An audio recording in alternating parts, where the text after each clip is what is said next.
ఇదంతా కథలు. ఎందుకోసం ఈ కథలు అనంటే పేరే విఘ్న వినాయకుడు.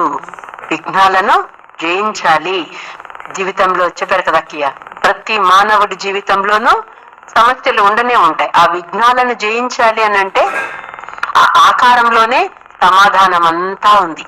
విఘ్నాలను జయించాలి అనంటే, విఘ్న వినాశకులుగా కావాలి అనంటే పొట్ట లంబోదరుడు.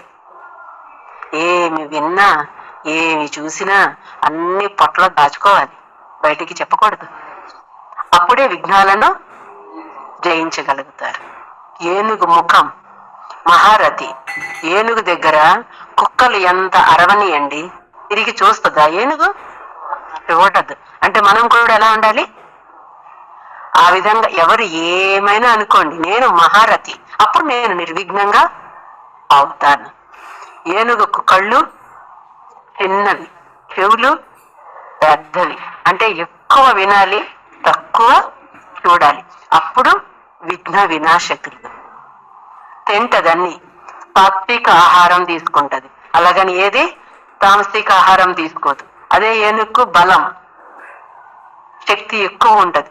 అంటే మనం తినేటువంటిది సాత్వికమైన బలము అలాగే ఉంటది.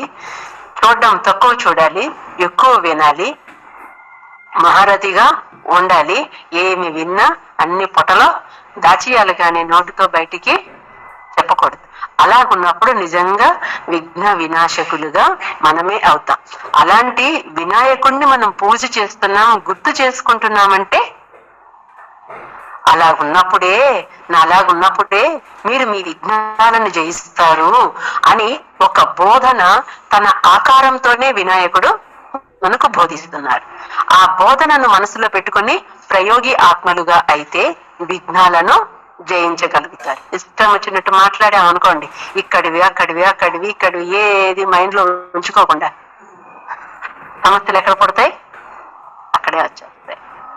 ఎక్కువగా విన్నామనుకోండి, తక్కువ చూసామని అంటే విఘ్నాలు ఆటోమేటిక్ గా తగ్గుతూ వస్తాయి.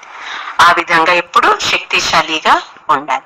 ఆ ఆకారమే విఘ్న వినాశకులుగా ఎలా ఉండాలి అన్నది నేర్పిస్తుంది. ఓం శాంతి.